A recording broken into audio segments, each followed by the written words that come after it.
Revista Venevisión, líder en opinión, por tu canal independiente, Venevisión. Amigos, tal como lo anunciamos antes de la pausa, nos acompaña Jorge Millán, diputado coordinador de Primero Justicia en Caracas, jefe de la fracción de Primero Justicia en la Asamblea Nacional. Bienvenido, gracias por acompañarnos. Gracias a ti y a Venevisión por la invitación y un saludo a todos los que nos están viendo. Las elecciones. ¿Es la misma posición sobre el proceso que tenían hace un mes? ¿La mantiene el Frente Amplio Venezuela Libre? Bueno, eso no son elecciones, eso es un simulacro de elecciones. Yo creo que todo el país lo sabe. Hoy en día los candidatos que adversan a Maduro, yo creo que ni siquiera pueden presentar un 10% de testigos que vayan a cuidar ese proceso. No saben quién está administrando el sistema de conteo automatizado. Recordemos que estuvo Smartmatic primero, después de Smartmatic se designó otra empresa que contaba los votos y hoy nadie sabe quién está contando los votos. Eso es un simulacro, nosotros lo hemos dejado claro y yo creo que el país tiene que debatirse entre legitimar a Nicolás Maduro el 20 de mayo o no legitimar un gobierno que tiene a la patria destruida. Aquí Venezuela cada día está peor, la crisis económica cada día golpea más a nuestro pueblo y nosotros no podemos acompañar un proceso que en una simulación lo que pretende es alargarle la vida a un gobierno que está destruyendo a Venezuela. El candidato Henry Falcón hablaba de que el Frente Amplio Venezuela Libre es el G4, el llamado G4 de la MUD con otro nombre y a su vez hacía el llamado a los partidos políticos que integran la Mesa de la Unidad Democrática a que lo apoyen. ¿Es ese un G4 el Frente Amplio Venezuela Libre? ¿Qué se responde? Mira, la MUD todavía existe. La MUD es una asociación de partidos que se agrupan para luchar y lograr que logremos que tengamos democracia en el país, que se genere un cambio político. El Frente es una instancia que se amplía. En el Frente están los empresarios, están los estudiantes, en el Frente están los trabajadores, los gremios y por supuesto también los partidos políticos. Es una nueva etapa de lucha que requiere de una institución más amplia y yo creo que al final este señor Falcón lo que trata es de desviar la atención a su forma de colaborar en legitimar un régimen. Fíjate que ya se especula incluso que toda esta trama de él es para tratar de luego incorporarse en el gobierno de Nicolás Maduro. Entonces, bueno, yo creo que él tiene que decirle claro al país, tiene los testigos, tiene capacidad de garantizar que a los venezolanos que está invitando a votar, que sueñan con un cambio, van a poder ese voto ser contabilizado correctamente. Yo creo que no, yo creo que él debe dejarle de mentir al país, creo que si está comprometido con Venezuela debe renunciar y debe asumir la posición que tiene el mundo democrático y que tiene la oposición democrática aquí, que eso es un fraude, eso es un simulacro y que Venezuela no se merece que alguien colabore en legitimar a Nicolás Maduro. ¿Hay un antes y un después del 20 de mayo? Sí, yo creo que después del 20 las cosas se le van a poner peor al gobierno de Maduro. Yo creo que eso es como cuando tú tienes la casa sucia y la limpias. O sea, después del 20 entra una nueva etapa. Vamos a tener un Nicolás Maduro sin legalidad y sin legitimidad. Lo que le queda es una autoridad y una autoridad usurpada, porque no va a ser producto del ejercicio soberano del pueblo venezolano. Y todos sabemos lo que está pasando en el país. El país está destruido. Y por eso el Frente Amplio está invitando a un día de protesta el viernes. Son 2 horas que invitamos a cada persona que sacrifique por Venezuela. Aunque hoy en día los venezolanos están sufriendo porque no tienen agua.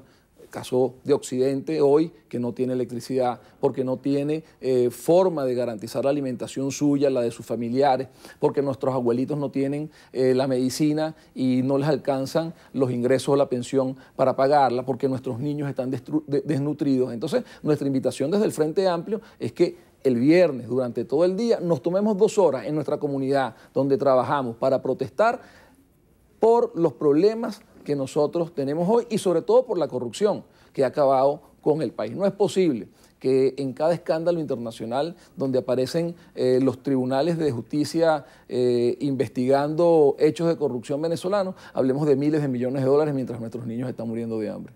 Hacía mención a la situación del sistema eléctrico en Occidente. Usted presidió la comisión mixta para investigar la situación del sistema eléctrico nacional. El ministro Mota Domínguez aseguró que Zulia es la entidad que más sabotaje ha recibido al sistema eléctrico. ¿Es sabotaje el producto realmente de lo que está sucediendo en Zulia? Bueno, el señor Mota Domínguez es el señor de las iguanas, el señor del que se pone el traje de buceo para medir una cota cuando la cota se mide desde arriba porque tiene unos medidores desde afuera. O sea, este señor lo que da es vergüenza. Yo te debo decir, nosotros investigamos y esa investigación arrojó que se habían robado más de 26.000 millones de dólares. Para que tú tengas una idea, con 26.000 millones de dólares nosotros deberíamos tener aproximadamente 26.000 megavatios. Y hoy en día nuestro sistema colapsado estará produciendo unos 11.000, 12.000 megavatios, que es más o menos lo que tiene la demanda producto o el consumo hoy de los ciudadanos y de las empresas privadas producto de la crisis económica. Por ejemplo, Sidor y las empresas básicas de Guayana, que son consumidoras en gran escala de electricidad, están paralizadas. Entonces, eso es equilibrado. Si hoy Venezuela estuviera produciendo adecuadamente, no tendría la capacidad eléctrica para poder dar ese empuje. Se habla de 20.000 millones de dólares que tendríamos que más o menos invertir para rescatar el sistema eléctrico, mientras ellos se robaron 26.000. Ahí lo que hay es gran ineficacia, una incapacidad absoluta para administrar un sistema eléctrico de la envergadura del sistema eléctrico venezolano y mucha corrupción. Hay un caso que me llama la atención que está investigando la Asamblea Nacional. Han solicitado a investigar un fideicomiso que creó PDVSA para repatriar 10.000 millones de dólares y ustedes afirman que es ilegal. Bueno, sí, fíjate, yo lo primero que creo que ojalá fuera para repatriarlo y que el dinero de la corrupción, no solo ese, sino todo el dinero de la corrupción lo podríamos tener en un fondo para recuperar Venezuela. Pero nosotros tenemos la impresión de que ese es un fondo que se crea para lavar dinero entre bandas de corruptos del gobierno. Y ya lo hemos visto, nosotros lo denunciamos cuando salió el Ojo del Pino de PDVSA por supuesta corrupción e ineficacia y pusieron a este señor Quevedo y bueno, hoy PDVSA pierde capacidad productiva en 50.000 barriles diarios por mes. O sea, nosotros estamos dejando de producir en una de las situaciones más críticas que haya vivido nuestra industria petrolera. Pero volviendo al fondo, ellos han creado un fondo, lo crean en los Estados Unidos, para tú hacer un contrato de interés público, de acuerdo al artículo 187 de la Constitución, numeral 9, debe ser aprobado por la Asamblea Nacional cuando es con instancias en el exterior. Eso no ocurrió. Pero además de eso, el fondo lo firma el ministro de Petróleo del momento, que hoy está preso supuestamente por corrupción, y lo firma el procurador general, que es un procurador que está usurpando la función porque no ha sido autorizado por la Asamblea Nacional. Eso hace que ese fondo sea ilegal y nosotros nos vamos a comunicar con las instancias jurídicas norteamericanas para informarles de que tiene visos de nulidad ese fondo. Pero además hay que diferenciar dos cosas que es importante.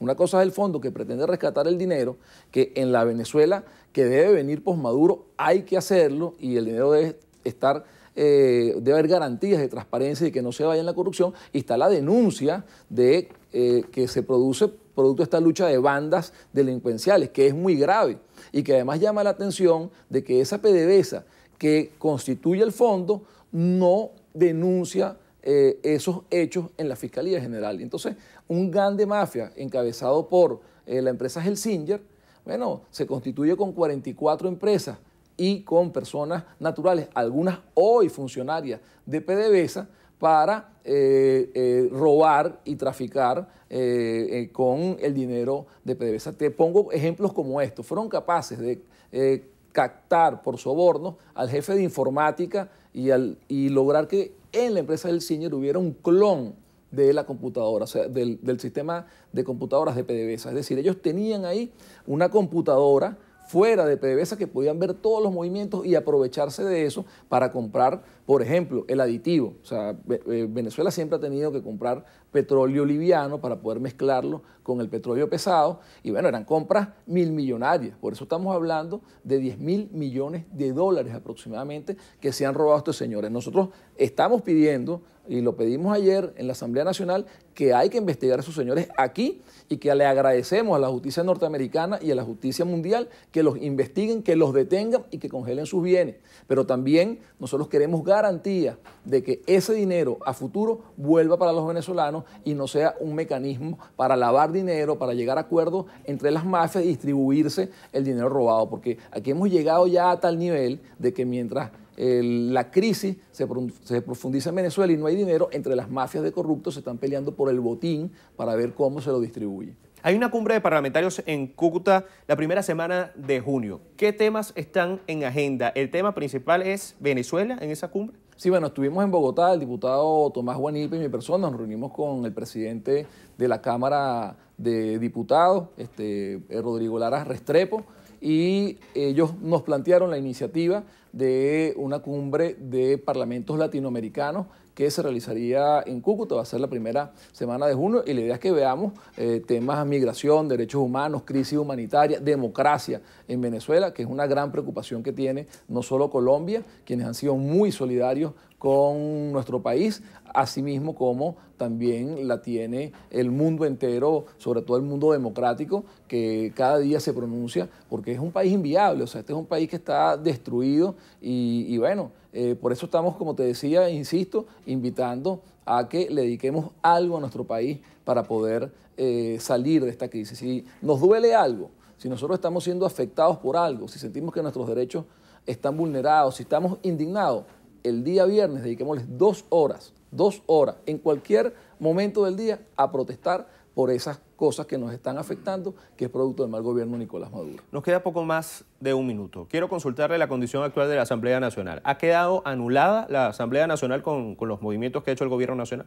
Bueno, nosotros estamos incapacitados de que nuestras funciones se ejecuten porque estamos frente a un gobierno de facto. O sea, aquí las decisiones se toman, pero la Asamblea no tiene los elementos de poder para poder llevarlas adelante. Pero esas acciones de la Asamblea, y por eso nosotros no nos hemos detenido, tienen vigencia legal, porque están amparadas en un mandato del pueblo de Venezuela, cosa que no ocurre con el resto de las instituciones hoy y que dejará de ocurrir a partir del 20 con Nicolás Maduro. Ahora bien, yo te pongo el ejemplo, la Cumbre de las Américas ahorita. ¿Cuál es uno de los principales puntos de la Cumbre de las Américas? Legitimidad y reconocimiento de la Asamblea Nacional. El gran poder hoy público, institucional, democrático de este país es la Asamblea Nacional. Disminuido, golpeado, pero es ese faro, es esa pequeña luz, esa pequeña llama de libertad y de democracia que aún existe en Venezuela. Y mientras haya una llama, mientras haya una luz de democracia, nosotros tenemos la posibilidad de rescatar a nuestro país.